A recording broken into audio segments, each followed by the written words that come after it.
இன்றைக்கு 130வது சங்கீதம். அதில் நாம் என்ன வாசிக்கிறோம்? ஆழத்திலிருந்து ஆண்டவரை உம்மை நோக்கி கூப்பிடுகிறேன், ஆழத்திலிருந்து உம்மை நோக்கி கூப்பிடுகிறேன். பாவங்களை பார்த்தீர்களானால் நான் எங்கே நிற்க முடியும்?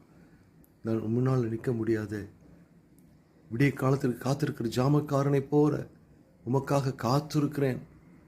விடிய காலத்துக்கு காத்திருக்க ஜாமக்காரனை போல ஆண்டவரே உமக்காக நான் காத்திருக்கிறேன். உம்மிடத்தில் திரளான மன்னிப்பு உண்டு, உம்மிடத்தில் திரளான மீட்பு உண்டு என்று சொல்லி சங்கீதம் 130வது அதிகாரம் 1 முதல் 8 முறை 8வது வசனங்கள் வரை உள்ள இந்த வார்த்தைகள் கர்த்தர் நம்மை ஆற்றி சேற்றுகிற வார்த்தைகள். என்ன சொல்கிறாரு?